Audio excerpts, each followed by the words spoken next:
कलेजा थाम कर बैठो विजय, देखते जाना आज जीत मेरी ही होगी। विजय की डिक्शनरी में हार का शब्द है ही नहीं प्राणलाल। अच्छा, अगर नहीं है तो आज प्राणलाल लिख देगा। हम बेहतरीन दोस्त हैं, लेकिन अब मैं चाहता हूँ यार कि हम अपनी दोस्ती की हदों को पार करके और आगे बढ़ जाएं। दोस्ती की हदों को पार करके? साफ साफ बताना क्या कहना चाहता है। मैं ये कहना चाहता हूँ विजय कि दोस्ती को रिश्तेदारी की जंजीरों में बांधकर और मजबूत कर लिया जाए। तू ये पहेलियां मत बुझा, मतलब की बात करना। यही कि तुम्हारी ये खूबसूरत नन्ही सी गुड़िया सी बहन है और मेरा एक हैंडसम और एक बेटा है जो कल ही अजमेर से अपनी पढ़ाई खत्म करके वापस लौट रहा है। उसके आते ही मैं उसे तुम्हारे पास ले आऊंगा, फिर तुम उसे अच्छी तरह से देख लेना। देखने की क्या जरूरत है प्राण, लेकिन जरा वक्त लगेगा। तुम तो जानते हो शोभा बेंगलोर में पढ़ाई कर रही है, पढ़ाई खत्म करने के लिए कम से कम 1 साल तो लगेगा। नो प्रॉब्लम, पढ़ाई खत्म हो जाने दो पहले।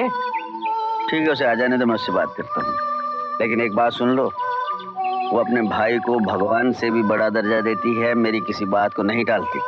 और तुम भी एक बार अपने बेटे से तो पूछ लो। अरे सवाल ही पैदा नहीं होता पूछने का। हम दोस्तों की तरह अपने बच्चों की आदतें भी आपस में मिलती जुलती है। अच्छा। मेरा बेटा भी अपने बाप के हुक्म को अपना धर्म समझता है। माधव सिंह, एक जमाने में मेरे बाप के भी 999 जहाज पानी में चलते थे। अच्छा, पानी में? और क्या? अच्छा क्या? और मेरा बाप मोहब्बत के समंदर में डुबकियां लगाया करता था। हाँ? एक दिन तूफान आया, सब कुछ बह गया, एक साइकिल तक नहीं बची, इसलिए नौकरी करनी पड़ी। मतलब जरूरत क्या? अरे लगता साहब आ गए, इधर जाऊं कि उधर जाऊं? वहां से बोलता हूँ। Good morning sir. Good morning, क्या हाल है प्यारे लाल? बस आपके प्यार की कृपा है सर। ये तेरी नाक इतनी लाल क्यों है? सर लाल तो मेरे नाम के साथ जुड़ा हुआ है, प्यारे लाल। मेरी सर्दी जाती नहीं, सर्दी हो, गर्मी हो, बरसात हो, इलेक्शन हो या पार्लियामेंट का सेशन हो, सर्दी के बादल मेरे नाक पे हमेशा छाए रहते हैं। सिर्फ नाक पे या... हल्का हो गया सर, हल्का हो गया सर। मेरी आधी तनख्वाह तो रुमाल खरीदने में चली जाती है। Welcome to your ship sir. Fine sir. सब ठीक है ना? Your ship is excellent sir. ये शिप मेरा ही नहीं है, आप सबका है। इसे औलाद की तरह प्यार करना, ये जिंदगी भर तुम्हारे साथ वफादारी करेगा। Definitely sir.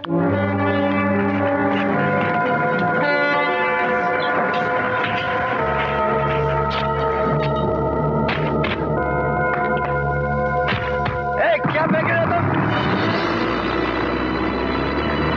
पानी में क्या फेंका तुमने? कौन है तुम लोग? ये क्या हो रहा है?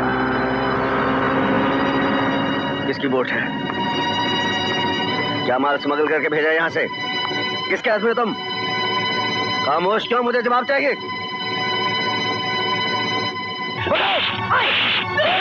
मत मारिए मालिक, मत मारिए, मैं बताता हूँ। उस बॉक्स में अफीम थी।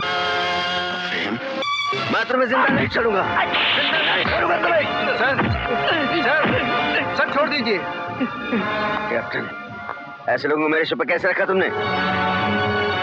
मैंने खुद नहीं रखा सर, आप ही ने सिफारिश की थी। मैंने? जी हाँ सर, इन्हें आपके दोस्त प्राणलाल जो इंपोर्ट एक्सपोर्ट का बिजनेस करते हैं, उन्होंने रिकमेंड किया था। लेकिन आपने बिना कोई छानबीन किए और इंटरव्यू लिए बगैर रखने को कहा और हमने रख लिया सर। साफ साफ बताओ, मेरे जहाज पर ये स्मगलिंग का धंधा कब से चल रहा है? और प्राणलाल जैसे शरीफ आदमी की सिफारिश तुम लोगों ने कैसे हासिल की? बताओ, बताओ, मैं तुम्हारी खाल फेंक दूंगा। बताओ, बताता हूँ। आपके जहाज पर हम लोग काफी दिनों से अफीम की स्मगलिंग कर रहे हैं और स्मगलिंग के लिए प्राणलाल साहब ने हमें ये रखवाया था। बकवास मत करो। प्राणलाल जैसे शरीफ और बाइज्जत आदमी को बदनाम करते हुए शर्म नहीं आती तुम्हें? बताओ कौन है तुम? सर हम लोग समझते थे कि आप दोनों दोस्त हैं और आप दोनों मिलकर ही स्मगलिंग करते होंगे, इसीलिए हमने यहाँ नौकरी कर ली।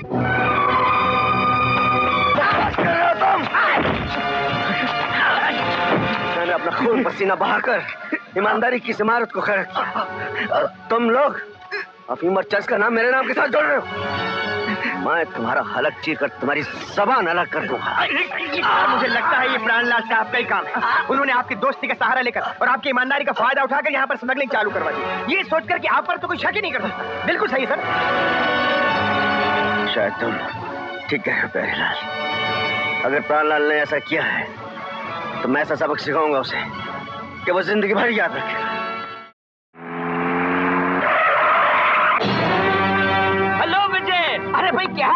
तुम एकदम और अर्जेंट मुझसे मिलना चाहते थे। कार्य तो है। मैं आज तुम्हें ऐसी खुशखबरी सुनाने वाला हूँ जिसे सुनकर तुम्हारे पैरों तले से जमीन निकल जाएगी। अच्छा, और मैं जो तुम्हें एक ऐसी जबरदस्त सरप्राइज देने वाला हूँ जिसे देखते ही तुम खुशी से पागल हो जाओगे। अमर, अमर बेटे अंदर आ जाओ। नमस्ते। यह है मेरा बेटा अमर, जो कल ही अजमेर से अपनी पढ़ाई खत्म करके वापस लौटा है। क्यों, है ना जबरदस्त सरप्राइज? हाँ, इस बेचारे की खुशकिस्मती को भी तुमने 4 चांद लगा दिए। Thank you, thank you. अरे भाई हाँ, वो तुम्हारी खुशखबरी का क्या हुआ जो तुम हमें सुनाने वाले थे? डोंट बी इम्पेशेंट प्राण। अरे लाल,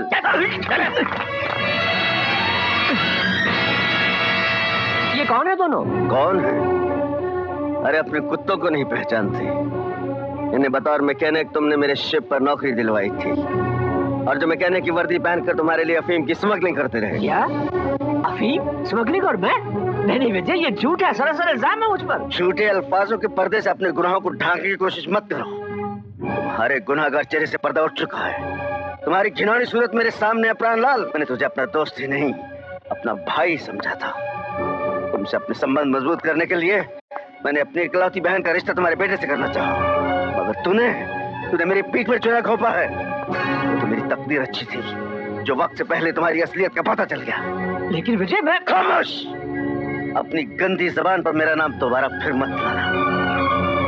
मुझे अपने आप पर शर्म आ रही है कि आज तक मैं तेरे जैसे देशद्रोही गद्दार को अपना दोस्त कहता रहा। ये सब क्या है डैडी? बात दरअसल ये है बेटे, ये क्या बताएगा? मैं बताता हूँ कि तेरा बाप क्या है। ये बहुत बड़ा स्मगलर है, कानून का दुश्मन है, बेईमान है। दौलत की दुनिया में तो ये बहुत बड़ा आदमी है ही, मगर बेईमानी की दुनिया में ये बहुत बड़ा शैतान है। बस मुझे बस, बहुत बोल चुके हो तुम। अब अपनी जबान पर काबू रखो। मुझसे दोस्ती करके शर्म तुम्हें नहीं, मुझे आनी चाहिए। अगर तुम अपने आप को दौलतमंद समझते हो तो तुम जैसे 20 दौलतमंदों को मैं अपनी जेब में रखता हूँ। और जहाँ तक ईमानदारी का ताल्लुक है, उसकी दौलतमंदों की दुनिया में कोई कीमत नहीं होती। वहाँ सिर्फ बेईमानी का सिक्का चलता है। ईमानदारी को खोटे सिक्के की तरह ठोकर मारकर फेंक दिया जाता है। समझ गए? सुन रहे हो बरखुर? आपके पिताजी अपनी जबान से अपने गुनाहों का इकरार कर रहे हैं। इन्होंने अपने मन के गंदे आईने में अपनी तस्वीर देखकर इस बात का अंदाजा लगा लिया है कि दुनिया का हर अमीर आदमी इनके चरित्र की तरह नीच और गंदा है। ये अंधे हो गए हैं, ये नहीं जानते। कुछ लोग अपनी मेहनत, मुशक्कत और ईमानदारी के बलबूते पर तरक्की की बुलंदियों तक पहुंचते हैं, और कुछ ऐसे लालची लोग, हवस के कुत्ते, जिनकी तिजोरियां तो भर जाती है मगर गंदी नीयत नहीं भरती, और गलत रास्तों पर अपना मुंह काला करते फिरते हैं। एक बात सुन लो प्राणलाल, आज के बाद तुम्हारे मेरे तमाम रिश्ते खत्म। अपनी गंदी सूरत लेके यहाँ से दफा हो जाओ। और हाँ, एक बात और सुन लो, अब किसी ने मेरे जहाज पर स्मगलिंग तो एक तरफ, आंख उठाकर भी देखा तो आंखें नोच लूंगा। अगर फिर मेरे सामने आए तो मैं तुम लोगों को जिंदा जला दूंगा। अरे इसकी बहन क्या चीज है? मैं तेरे लिए हजारों राजकुमारियों को रिश्तेदारी में लगा दूंगा। तेरा बाप कोई मामूली आदमी नहीं है। चलो मेरे मुफतखोरो, जाओ अपने चोर बाप के साथ।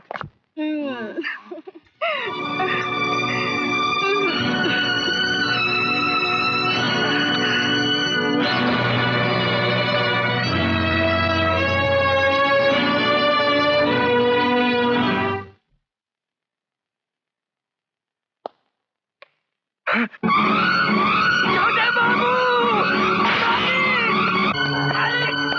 मालिक! क्या? मालिक, छोटे सरकार! क्या?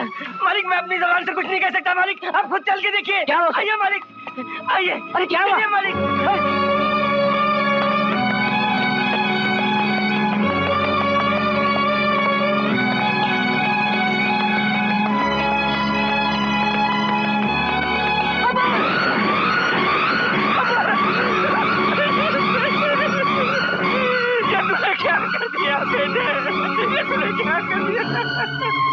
अपने बाप से इतना बड़ा बदला ले लिया तूने। अरे बेटा, तेरे सिवा इस दुनिया में मेरा है ही और कौन? बेटे, बेटे, बेटे।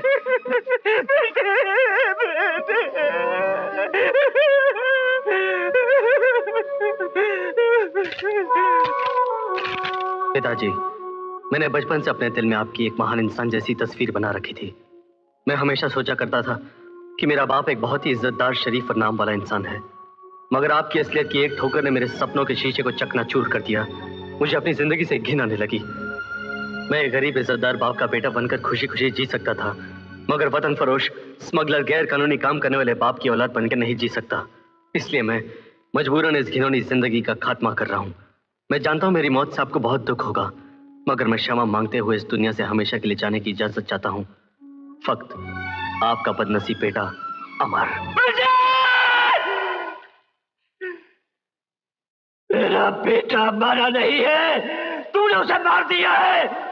मेरे इकलौते बेटे की मौत का जिम्मेदार तू है। मैं तुझसे वो बदला लूंगा कि तेरी जिंदगी का हर दिन मौत और बेइज्जती के रंग में डूबा हुआ होगा। मैं तुझे नहीं छोड़ूंगा विजय।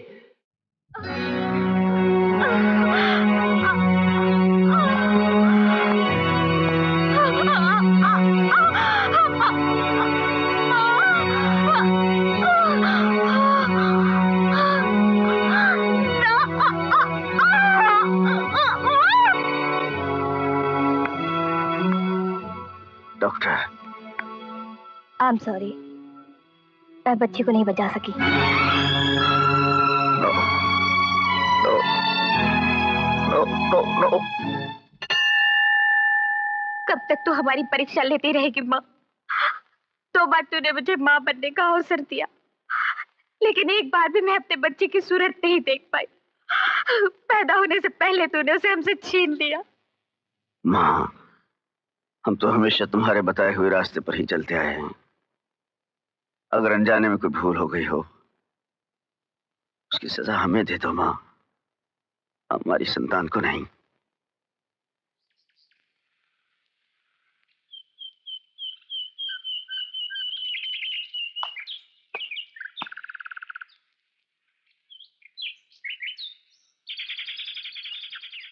लक्ष्मी, क्या है? सॉरी सर, सॉरी, भूचाल आ गया। सब कुछ हिल रहा है, मकान हिल रहा है, इमारतें हिल रही है, पंखा हिल रहा है, ऑफिस हिल रहा है, यहाँ तक कि आप। क्यों हलेला जलेला? वो सर, मैं जरा बौखला गया था। मैं आपको एक बहुत जरूरी बात याद दिलवाने आया हूँ। कैसी बात? आज 15 तारीख है तो? और आज आपको कृष्णा आइलैंड जाना है।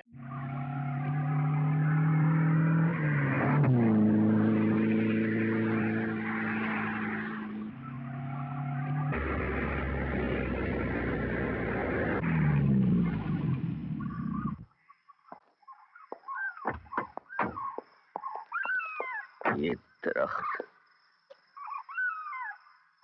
अरे आओ हटाते हैं। जी हटाता हूँ।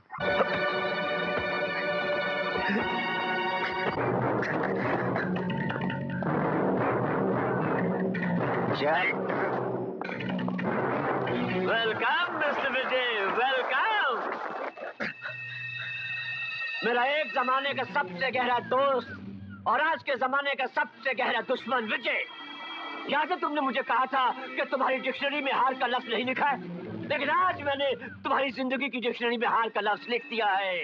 आज तक तुम्हें इतनी बुरी तरह से किसी ने लाकर ठोकर में नहीं फेंका होगा, लेकिन मैंने आज फेंक दिया है। जानते हो क्यों? क्योंकि तुम मेरे इकलौते नौजवान बेटे की मौत का सबब हो। उसकी मौत का सबब मैं नहीं, तू है। तू? मैं नहीं, तू है।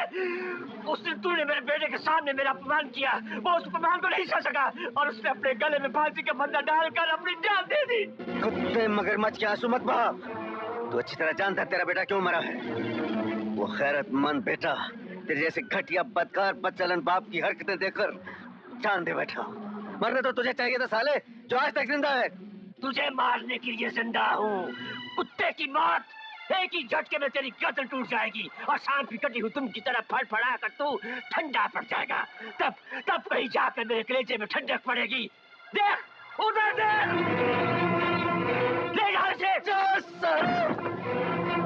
ले जाओ, मैं कहता हूँ, ले जाओ।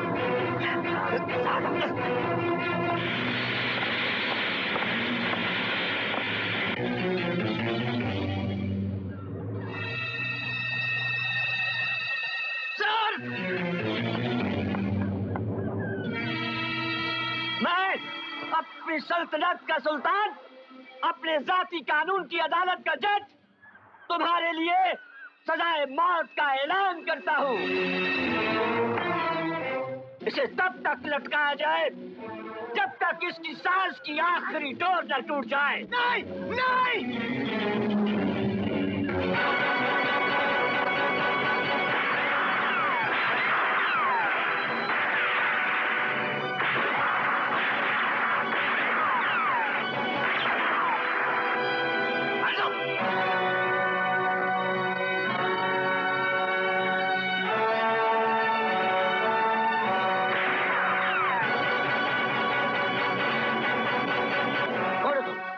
सुल्तान बिन सुल्तान, आज तेरे ही सल्तनत में, तेरे ही रियाय के सामने हम तुम्हें सजाए मौत देते हैं।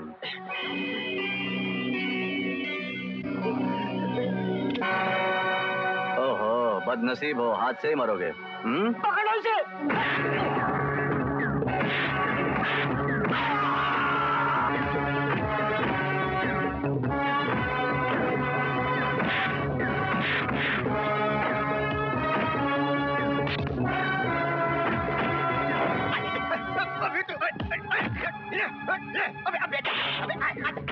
अबे तू भी लुढ़क गया।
अबे मैं मालिक मकान हूँ या भिखारी? तूने मुझे भिखारी बना दिया है। रोज सुबह शाम तेरे घर पे आके मुझे किराए की भीख मांगनी पड़ती है। किराया दे वरना मकान खाली कर। बस बस, यही बस्ती है सर। यही ऊपर रहता है ना? सेठ जी, मुझे एक हफ्ते का वक्त दीजिए। मैं पढ़ा लिखा आदमी हूँ, मुझे कहीं ना कहीं नौकरी तो मिल ही जाएगी।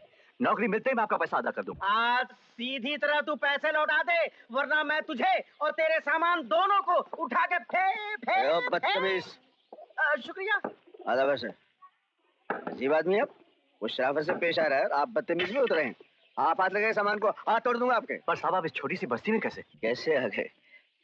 हम बड़े जज्बाती आदमी हैं। हमारी नजरों से कोई भले ओझल हो जाए लेकिन कोई हमारे दिल से ओझल नहीं हो सकता। लेकिन उस दिन तुम इस तरह ओझल हो गए कि हम तुम्हारा नाम तक नहीं पूछ सके। सर, मेरा नाम जय किशन है। प्यार से लोग मुझे जैकी कहते हैं। वेरी गुड, बहुत अच्छा नाम है। Meet my wife. नमस्ते जी। नमस्ते। हमारी तरफ से ये छोटा सा नजराना कबूल कर लीजिए। ये क्या? आपके लिए इसकी कीमत कुछ नहीं होगी साहब, पर मेरे लिए तो ये जिंदगी भर की कमाई है। और वैसे भी मेरे लिए मेहनत का 1 रुपया मुफ्त के लाखों रुपए से कहीं ज्यादा है। माफ कीजिएगा, मैं इसे कबूल नहीं कर सकता।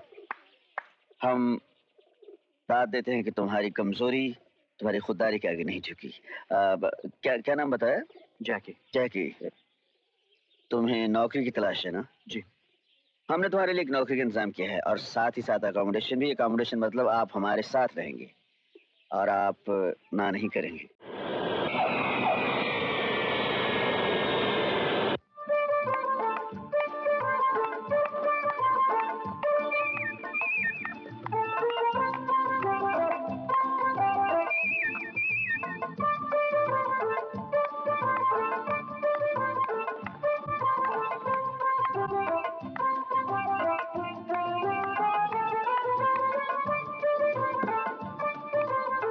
Excuse me miss.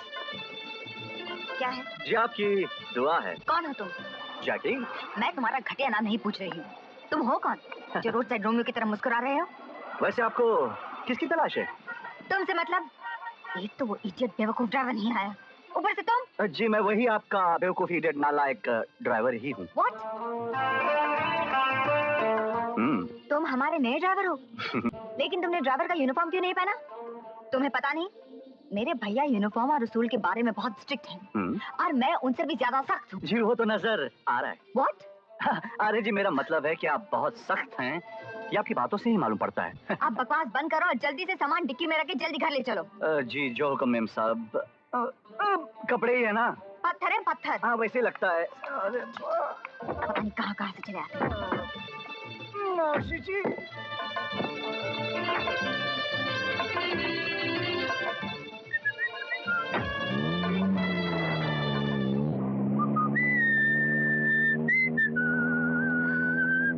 ड्राइवर गाड़ी चला रहे हो खटारा, लगता है नई नई ड्राइविंग सीखी है।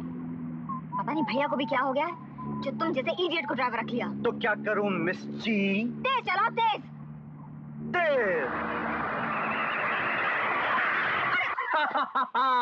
मजा आ गया मिस जी।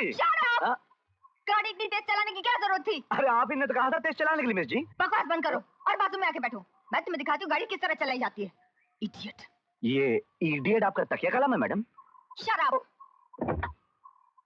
शाबाश, देखता हूँ कैसे गाड़ी चलाती है।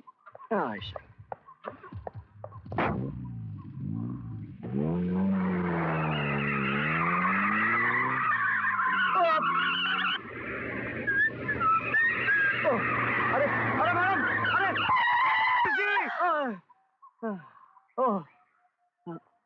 अरे वाह मिस जी वाह, क्या गाड़ी चलाती है। Shut up you idiot, get up. अभी अरे कहाँ हो? अरे शोभा कैसी हो? अच्छी हो।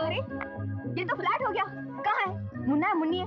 भाभी बताओ ना मेरा बच्चा कहाँ है? मुझे तो ना मैं चुप चुप कर उसका मुंह लाल कर दूंगी। बताओ ना भाभी कहाँ है मेरा बच्चा? क्या बताऊं तुझे? देखो भाभी बहाना बनाने की कोशिश मत करो। भैया ने मुझे 50 बार फोन करके कहा है कि शोभा तुम तैयार हो जाओ, तुम्हारी भाभी तीसरी बार माँ बनने वाली है और डॉक्टर ने कहा है इस बार बच्चा जरूर होगा। मैं आंटी बनने वाली हूँ। भाभी मैं खुशी से पागल हो गई। एग्जाम खत्म होते ही मैं भागकर चली आई। बताओ ना मेरा बच्चा कहाँ? मुझे बच्चा चाहिए। शोभा ऐसी कोई बात नहीं थी, तेरे भैया ने तेरे साथ मजाक किया होगा। ये भी कोई मजाक करने का टॉपिक है भाभी? नाराज हो गई? देख शोभा, हमने तुझे औलाद की तरह बल्कि औलाद से बढ़कर समझा है, फिर हमें औलाद की क्या जरूरत है? भाभी मैं तुम्हें माँ से भी ज्यादा प्यार करती हूँ लेकिन भैया ने मुझे बेवकूफ क्यों बनाया? मैं भैया को नहीं छोड़ूंगी। अरे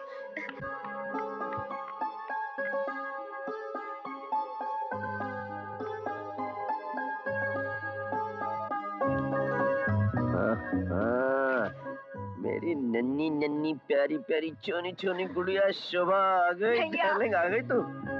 तुमने बिना देखे पहचान लिया कि मैं हूँ? जिस दिन तू माँ बनेगी ना उस दिन पता चलेगा कि अपनों को पहचानने के लिए आंखों की जरूरत नहीं पड़ती, खुशबू की जरूरत पड़ती है। हम तो मीलों मीलों दूर से सुनकर बता देंगे कि हमारी बिल्ली सी बहनियां आ रही है। And now my sweet sweet किची on your left girl and now on mine Shobha the great. ये बताओ एग्जाम कैसा रहा? एग्जाम सब ठीक रहा मगर भैया आज मेरा मूड बहुत खराब है। तेरा मूड खराब है? जरा बताओ किसने मूड खराब किया? उसका कान काट के हम तेरे हाथ में दे देंगे। तो लाओ अपना कान काट कर मेरे हाथ में दे दो।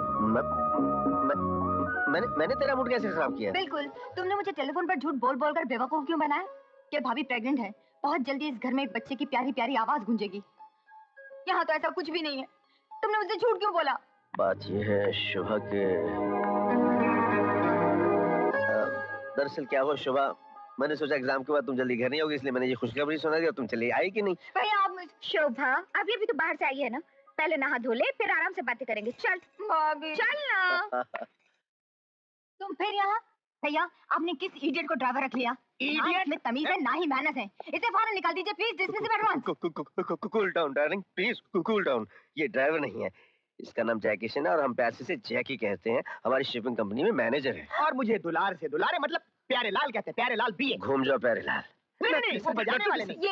ये मैनेजर है? रास्ते में कोई गड़बड़ तो नहीं हुई? सर कोई गड़बड़ नहीं, मैंने तो सिर्फ इनकी तारीफ की कि ये बहुत अच्छा गाड़ी चला लेती हैं और ये तारीफ सुन के नाराज ही हो गई। ये गाड़ी चला लेती है? अरे चला लेती हैं, ऐसा चला लेती है कि मैं बयान ही नहीं कर सकता। गुस्सा नहीं, गुस्सा नहीं। आप अपना गुस्सा ठंडा करने के लिए मैं आपको स्पोर्ट्स कार लेते तो आप उसे चलाते चलाते गुस्सा ठंडा कर लीजिएगा। तुम ऑफिस जाओ।